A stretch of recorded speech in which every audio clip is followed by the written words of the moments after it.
Hello student, आज के class में हम लोग एक फ्रेश चैप्टर द्विघात समीकरण पढ़ेंगे।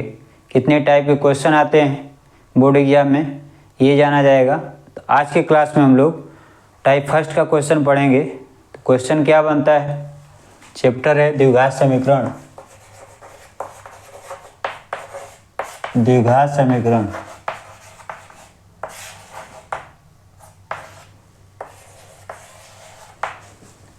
पिछले क्लास में जो पहला क्लास था द्विघात बहुपद हम लोग पढ़े थे संख्या पद्धति के बाद। तो उसमें समीकरण होता है ax square plus B X plus C बराबर 0, जहाँ a इज नॉट इक्वल 0। तो यहाँ पे देखिए ax square plus B X plus C ये द्विघात बहुपद है, बराबर 0 करेंगे द्विघात समीकरण हो जाएगा। इसके द्विघात होने के लिए x का अधिकतम घात 2 होना चाहिए। इसमें इसके लिए a का गुणांक जो है 0 के बराबर नहीं होना चाहिए। अगर a बराबर यहाँ 0 हो जाएगा तो x का अधिकतम घात 1 हो जाएगा, तब यह रैखिक समीकरण हो जाएगा। ठीक है, तो इसमें एक चीज़ ये याद रखना होगा, द्विघात होने के लिए ये आवश्यक होगा। ठीक है, कई बार ये प्रश्न पूछा जाता है कि निम्नलिखित में से बहुविकल्पी प्रश्न आ जाता है ऑब्जेक्टिव टाइप एक समीकरण दिया रहेगा चारों में पूछ देगा द्विघात कौन सा है। ठीक है, तो x का जो अधिकतम घात जो है 2 होना चाहिए, अधिकतम घात x का 2 होना चाहिए द्विघात के लिए। ठीक है, पिछले वाले में बताया गया था बहुपद पूछता है कि बहुपद कौन सा है। ठीक है, तो बहुपद के लिए x का अधिकतम घात जो है द्विघात बहुपद के लिए 2 होना चाहिए, या कोई भी बहुपद हो तो इसके लिए x का घात जो है होल नंबर होना चाहिए, पूर्ण संख्या होना चाहिए। तो ये चीज़ ध्यान रखना होगा। दूसरा क्या याद रखना है, द्विघात है तो इसके 2 शून्यक होते हैं, अर्थात उसी शून्य को मूल भी कहा जाता है, तो 2 इसके मूल होंगे। प्रश्न जो है पहले टाइप का जो क्वेश्चन बनता है ये यही है जो बहुत इंपॉर्टेंट होगा इस चैप्टर से रिलेटेड। प्रश्न क्या बनता है कि क्वेश्चन होगा द्विघात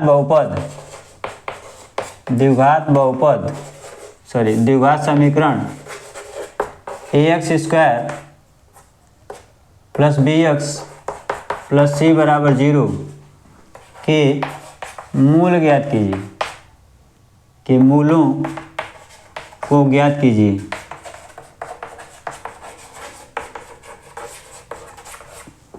देखिए, इसका सलूशन देने के लिए, इसका जो सलूशन देंगे तो क्या होगा, इसको समीकरण लिख लेंगे ax square plus B X plus C बराबर 0। अब इसको हल करने के लिए 3 विधियों का प्रयोग करेंगे जो बहुपद वाले चैप्टर में भी बताया गया था। तीनों विधियों को, पहला जो है गुणनखंड विधि,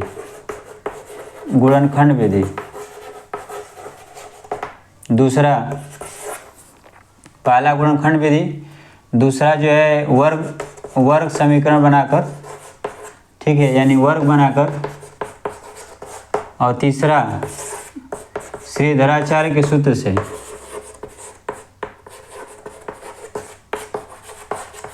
श्रीधराचार्य के सूत्र से। तो ये जो है 3 विधियां हैं, गुणनखंड विधि, वर्ग बनाकर और श्रीधराचार्य के सूत्र से। तो जो गुणनखंड बनाकर हल करना होगा, जैसा कि पीछे बताया गया था, हम एक एग्जाम्पल लेंगे और एक ही प्रश्न को तीनों विधियों में से किसी एक विधि का उपयोग करके हल कर सकते हैं। देखिए, इसमें जैसे इक्वेशन दिया रहेगा तो इन 2 विधियों का प्रयोग करके हो जाए। प्रयास करना चाहिए कि सारे प्रश्न गुणनखंड विधि से हो जाएं। अगर नहीं हो पा रहे हैं तो सीधे श्रीधराचार्य के सूत्र का उपयोग कर सकते हैं। ये ऐसा फार्मूला है जिसमें किसी भी प्रकार का इक्वेशन जो है सॉल्व हो जाएगा। ठीक है, इस विधि से जो है सभी इस विधि से नहीं हो पाते हैं। जो श्रीधराचार्य का सूत्र प्राप्त होता है वह वर्ग बनाने से ही प्राप्त होता है। तो ये दोनों कॉमन है, तो इसका या ये तो इसका उपयोग हम करेंगे। ठीक है, तो हम लोग देख लेते हैं कैसे। एक एग्जाम्पल ले लिया जाए। एग्जाम्पल यही लिख देते हैं 6x square minus x minus 2 बराबर 0 के मूल ज्ञात करिए, के मूल ज्ञात कीजिए। ये प्रश्न है। एक एग्जाम्पल ले रहे हैं। 6x स्क्वायर, ठीक है, 6x square minus x minus 2 बराबर 0 के मूल ज्ञात कीजिए। इसमें गुणनखंड करके देखते हैं। पहला जो विधि उपयोग किया जा रहा है 6x² - x - 2 = 0। इसका इसमें गुणा करते हैं बताया गया था, तो -2 और +6 तो -12 और यहाँ x² है तो रिजल्ट आ रहा है -12x²। ये रफ वर्क करेंगे। उसके बाद इसको मध्य पद को तोड़ते हैं, तो मध्य पद को -x है तो इसको तोड़ेंगे तो इतना आना चाहिए, तो इसको लिख सकते हैं -6, यहाँ पे माइनस आना चाहिए तो 4 3 12 -4x + 3x। अब देखिए माइनस प्लस का गुणा करेंगे तो माइनस होगा, 4 का 3 में गुणा करेंगे तो 12 हो जाएगा, x का s में गुणा करेंगे x² हो जाएगा। ठीक है, तो एक तो कंडीशन हो गया कि -x को हम इतना लिख सकते हैं। दूसरा यह है कि इसमें से इसको घटाएंगे तो भी इतना आना चाहिए, तो गुणनफल इतना आना चाहिए इसके गुणनफल के बराबर। ठीक है, इसके दो जो भाग होंगे -x के दो भाग वो क्या होंगे -6x और +3x, यही रिक्वायर्ड होगा यानी सही होगा। तो यह रीजन इसका है कि इसका गुणनफल तो आ रहा है -12x, लेकिन यहाँ पे जो है ये भी आना चाहिए कि इसमें से इसको घटाएं तो -x आना चाहिए, तो आ रहा है। जबकि 2 × 6 भी लिखेंगे तो भी 12 हो जाएगा। ठीक है, लेकिन 12 तो आएगा कई तरीके से, लेकिन जोड़ने के बाद या घटाने के बाद इतना आना चाहिए। अब इसमें दो पद ले लेंगे, इस पद में क्या कॉमन मिल रहा है तो 2x कॉमन मिल रहा है, 2x, तो इससे इसमें भाग करते हैं, जो कॉमन लेते हैं उसी से भाग करते हैं। 2 से 3 6 कटेगा 3 होगा, x से स्क्वायर कट जाएगा तो x होगा। फिर इसमें भाग करेंगे तो प्लस से माइनस से माइनस हो गया, 2 से 4 में भाग करेंगे 2 होगा, x से x कैंसिल आउट हो जाएगा। ठीक है, अब यहाँ 3x - 2 बचा, यहाँ भी 3x - 2 है, यानी इसमें सेम तब आएगा जब एक कॉमन होगा, तो एक लिख लें यहाँ पे 3x - 2 = 0। अब इसमें से देखिए दोनों कॉमन हो गया, तो ये हो जा रहा है 3x - 2 एक कोष्ठ में और 2x + 1 दूसरे कोष्ठक में, तो ये हुआ बराबर 0। अब दोनों खंडों को बारी बारी से 0 को बराबर कर लेंगे, तो पहले 3x - 2 = 0 लेंगे, तो इम्प्लाई दैट नीचे लिखेंगे x बराबर देखिए -2 इधर आकर प्लस और 3 गुणा में तो इधर आकर क्या हो जाएगा भाग, तो x का मान हो गया 2/3 और 2x + 1 = 0 यूज करेंगे तो ये क्या हो जाएगा x का मान, ये +1 है तो इधर आकर -1 हो जाएगा और 2 गुणा में इधर का भाग हो जाएगा। हाँ, ध्यान रखिए इस सिंबल का उपयोग आप लोग जो 10th लेवल पर नहीं करेंगे, इसको नीचे लिख लीजिएगा और जगह के अभाव को ऐसे हमने आगे लिख दिया। तो x का मान 2/3 और x का मान -1/2 आया। अब यह x का मान जो आया वो सही है कि नहीं है इसको वेरीफाई कर सकते हैं। इसके लिए x का मान 2/3 इसमें रखेंगे, ठीक है, तो रिजल्ट आना चाहिए 0। अगर ये इसका मूल है तब शून्य है, यानी इसके मान रखने में शून्य होना चाहिए।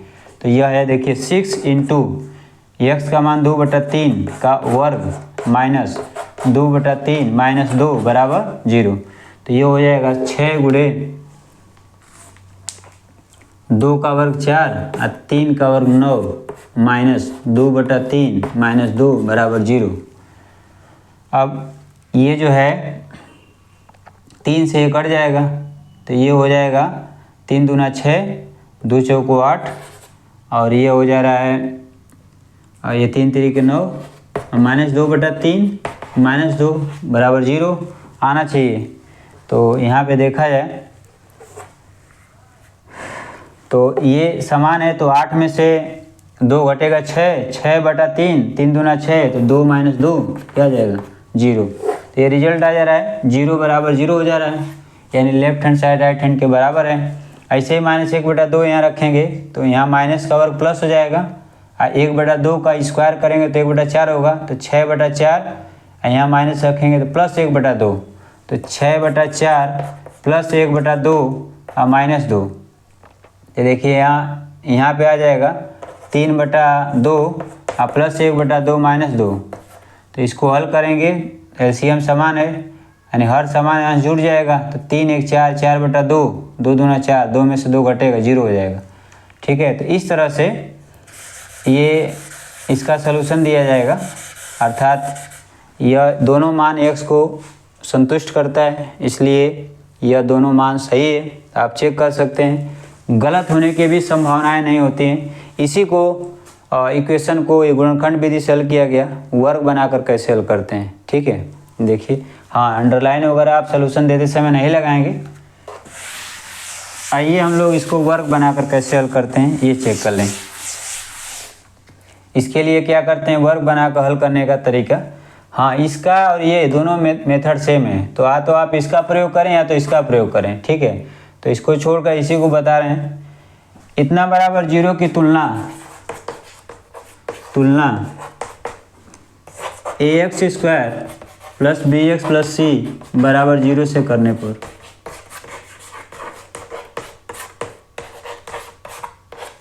ये तो x² का गुणांक a है और यहाँ क्या होगा 6, यहाँ x का गुणांक b है और यहाँ क्या है -1, और यहाँ अचर पद और यहाँ क्या है -2।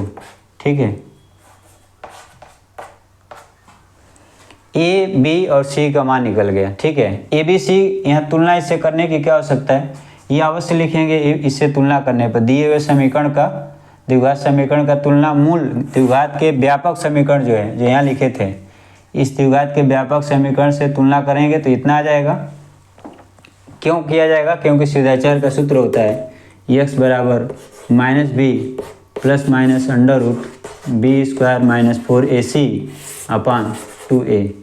ठीक है, अब ये सूत्र होता है तो यहाँ लिखेंगे, चूँकि x बराबर -b plus minus under root b² - 4ac upon 2a, ये x का मान होगा। यहाँ बराबर जो है दोनों के बीच में होना चाहिए, इस चीज़ का ध्यान रखना चाहिए।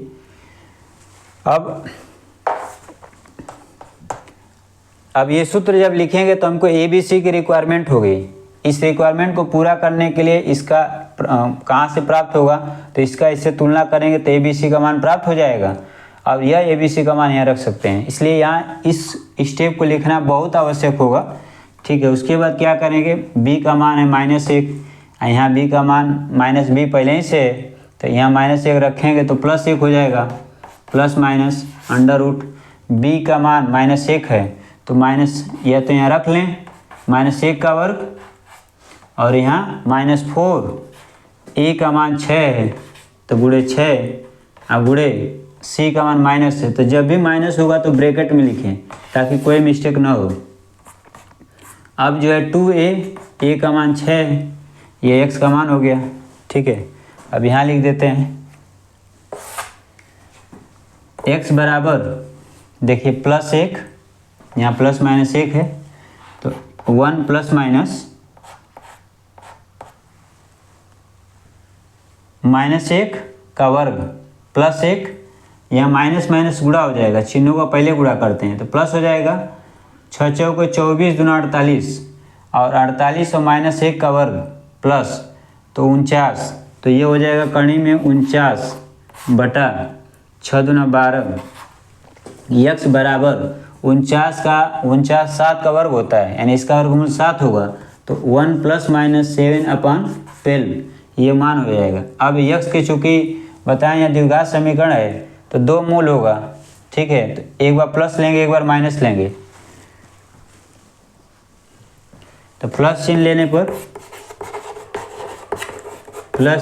पर x बराबर 1 + 7/12, तो 8/12 सरल कर लीजिए, 4 दूना 8, 4 3 12, 2/3 आया था।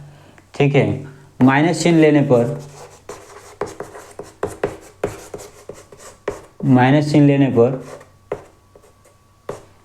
x बराबर 1 - 7/12, तो ये हो जाएगा -6/12 यानी -1/2, ये रिजल्ट आएगा।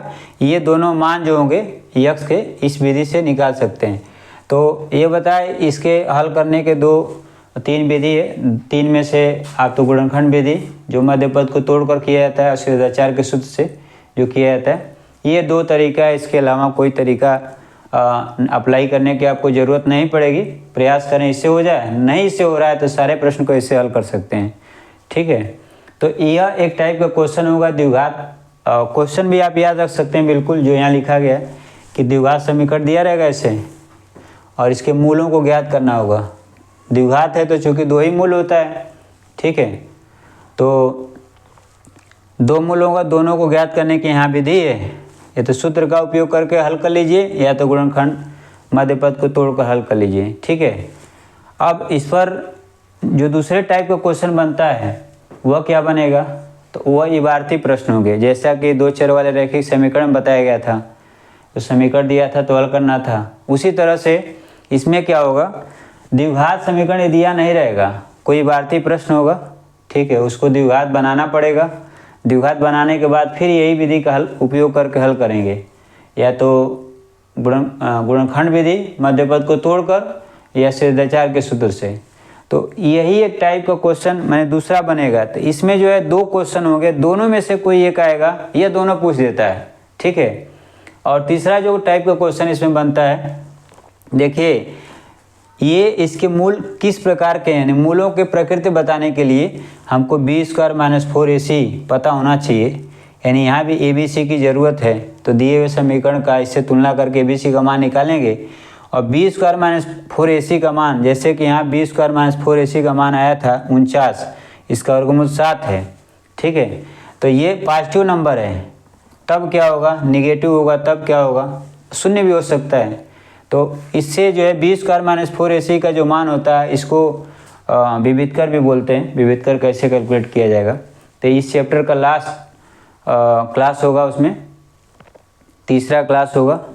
तो आज के क्लास में बस इतना ही। इस पर एक्सरसाइज देख लेते हैं हम लोग। ठीक है, कुछ प्रश्न लिख देते हैं।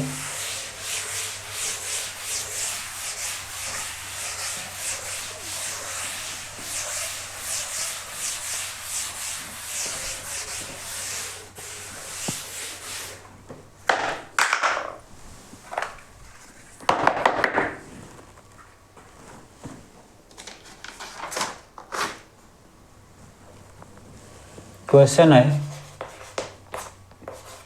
निम्नलिखित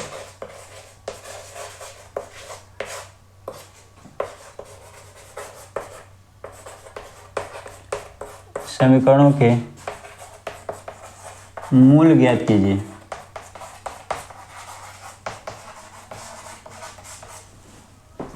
पहला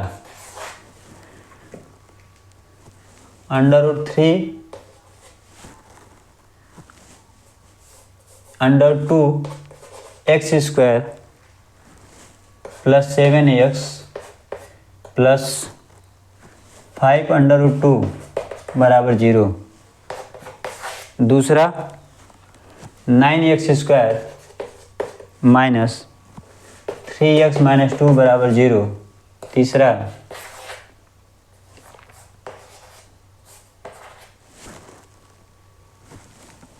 1/x² + 6 = 1/10। चौथा 2x² - 5x + 3 = 0। पाँचवा √3x² - 11x + 8√3 = 0। ये समीकरण है। ठीक है, अब ये समीकरण जो रूट वाले, ये सारे प्रश्न जो है बोर्ड एग्जाम में पूछे हुए प्रश्न हैं। ठीक है, ये पिछले सत्रों में ये क्वेश्चन पूछे गए हैं। तो अगर आपको रूट वाला जब करना होगा तो ये ध्यान रखना होगा, कई बार जो है गुणनफल रूट में भी आता है। तो रूट में गुणा में जो है मूल बराबर होता है, तो गुणा जैसे 2 है और 3 है, तो इसके मूल जो है समान है, 2 इसका मूल है, तो इसमें गुणनफल जो है इसका गुणा कर देते हैं, 6 हो जाएगा। ठीक है, इसमें ऐसा दिया रहता है कि इसके मूल समान है, तो गुणा आसानी से कर सकते हैं आप लोग। मध्य पद को तोड़ने की जो बात होती है, जैसे इसका इसमें गुणा करेंगे तो 5 दूना 10 हो जाएगा, तो हो ही जाएगा, यहाँ भी गुणा हो जाएगा। एक क्वेश्चन, एक एग्जाम्पल हम लिख लेते हैं। और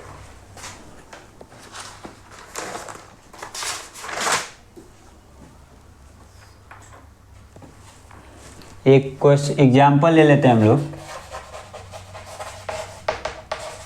जैसे ये प्रश्न है, तो रूट वाला जब रहेगा तब क्या होगा, 3x² - 2√6 + 2 = 0। ये समीकरण हल करना है। ठीक है, देखिए इसका इसमें गुणा करेंगे तो हो जाएगा 6x²। अब इसको खंड करते हैं हम मध्य पद को तोड़कर। अब यहाँ पे अगर आप लोग नहीं कर पाएंगे तो सिर्फ 10×4 का सूत्र करके आराम से कर ले सकते हैं, ठीक है। तो अगर प्रोसेस पता है तो इसका इसमें गुणा कर इतना आ गया, यानी इसको 2 भागों में तोड़ना है, x भी होगा 2 भागों में तोड़ना होगा, जिसका गुणनफल इतना है, आयोगफल इतना हो जाए, ठीक है। तो यहाँ पे देखिए कणी में 6 कब आएगा, कणी में 6×6 करेंगे तो ये 36 हो जाएगा, इसका वर्गमूल जो होगा वो 6 आ जाएगा। तो इसका मतलब यहाँ -2√6 है, तो यहाँ लिखें -√6x और -√6x + 2 = 0। कितना, अब यहाँ -√6 जुटेगा तो -2√6 हो जाएगा और गुणनफल माइनस प्लस हो जाएगा। कड़ी में 6 में करेंगे गुणा तो 6 आ जाएगा, x का x में करेंगे तो x² आ जाएगा, यानी रिक्वायरमेंट कंप्लीट हो जा रहा है। अब रहा सवाल कॉमन लेने की बात, तो 2 का जोड़ा बना लिए। अब इसमें से 3 कॉमन लेंगे, ठीक है। अगर x भी कॉमन मिलेगा तो देखिए √6 है, यहाँ कॉमन भी नहीं मिल रहा है, इसलिए यहाँ क्या करेंगे √3 कॉमन लेंगे और x कॉमन लेंगे, तो यहाँ √3 बचेगा। गुणा करके देखिए √3 कॉमन लेंगे तो इससे भाग करेंगे, जो तरीका बताएं x भाग करेंगे तो x बच जाएगा, इसका इसमें भाग करते हैं वही बचता है, यहाँ लिख देते हैं। इसका इसमें भाग करिए, कितना आएगा, इतना आएगा, लेकिन हम लिख रहे हैं कड़ी में 3, रीजन कड़ी में 3 का परमेयकरण कर दिया जाए हर का। तो हर का परमेय मतलब अपरिमेय संख्या है। पिछले संख्या पद्धति वाले में बताया गया था कि अपरिमेय करना होगा तो इसी का गुणा करते हैं, परस्पर गुणा। तो इसका गुणा करें 3 होगा, इससे कट जाएगा तो आ जाएगा क्या, कड़ी में 3। x से e² में भाग करेंगे तो x आएगा, इसका इसमें भाग करेंगे तो देखिए कड़ी में 6/3, तो कड़ी में 6/3, तो 3 दूना 6, तो यहाँ बच जाएगा कड़ी में 2, x से x कट गया। अब यहाँ इसी के बराबर होना चाहिए, तो कड़ी में 6 को क्या लिखेंगे हम, कड़ी में 6 बराबर कड़ी में 2 × कड़ी में 3। बचना क्या चाहिए, बचना चाहिए कड़ी में 3, तो कड़ी में 2 कॉमन लेना पड़ेगा, तब कड़ी में 3 बचेगा x। अब यहाँ पे क्या बच जाएगा, माइनस कॉमन लिए तो प्लस है तो -√2 हो जाएगा बराबर 0, ठीक है। अब देखिए यहाँ पे इसको फिर समझ लीजिए कि कैसे कॉमन लिया गया। जो कॉमन लेते हैं उसी से भाग करते हैं, तो भाग कर लीजिए। जैसे यहाँ कड़ी में 2 कॉमन लिए तो भाग कर लीजिए, इसमें कड़ी में 6 में कड़ी में 2 से भाग किए तो √6/2 3 आ जाएगा, कड़ी में 3, और 2 में भाग किए √2 का तो क्या हो गया, तो परमेयकरण करेंगे तो कड़ी में 2 आ जाएगा, ठीक है। तो इस तरह से आप माइनस कॉमन ले लिए तो ये माइनस से इसमें भाग के प्लस, और इसमें माइनस से प्लस में भाग करेंगे तो माइनस। अब ये देखिए दोनों सेम हो गया, ठीक है। तो √3x - √2 कॉमन ले लिए तो √3x - √2 बराबर 0, दोनों सेम आ रहा है, तो दोनों को बारी बारी से 0 के बराबर रखेंगे।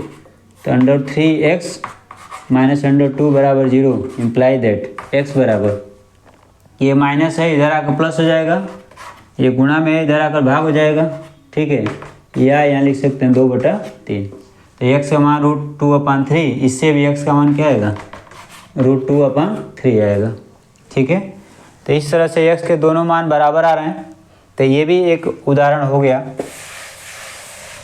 क्योंकि मुझे लगा कि ये प्रश्न दे दिया गया रूट वाला, तो आप लोगों को उस पर आधारित कोई एग्जाम्पल नहीं बताया गया, ठीक है। अगर आपको इसके बावजूद भी ये खंड करने में समस्या हो तो आप क्या करेंगे, सिद्धाचार्य का सूत्र लगाएंगे, इसका तुलना करेंगे ax² + bx + c से।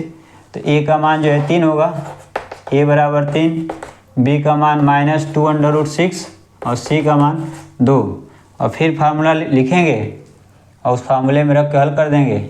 एक बार प्लस चिन्ह लेंगे, एक बार माइनस, प्लस लेंगे तो 1 मान आएगा, माइनस चिन्ह लेंगे तो 1 मान आ जाएगा, यानी 2 मान प्राप्त हो जाएंगे, ठीक है। तो आज के क्लास में बस इतना ही। अगर आप इस पर एक क्वेश्चन कर लें, अपने किताब से क्वेश्चन कर ले रहे हैं, तो कल की क्लास में हम लोग, यानी अगले क्लास में हम लोग इबारती प्रश्न पढ़ेंगे, जैसा कि अभी बताया गया है, ठीक है। इबारती प्रश्न पढ़ा जाएगा, दोनों में से कोई एक या दोनों में से दोनों कोई क्वेश्चन आता ही है। और जो तीसरे टाइप का क्वेश्चन पढ़ा जाएगा वह ध्यान रखें ऑब्जेक्टिव टाइप क्वेश्चन आता है, और लगभग फिक्स है कि ऑब्जेक्टिव टाइप क्वेश्चन आता है। कभी कभार सब्जेक्टिव टाइप क्वेश्चन भी पूछता है। ठीक है, तब तक आप मेहनत से पढ़िए। धन्यवाद।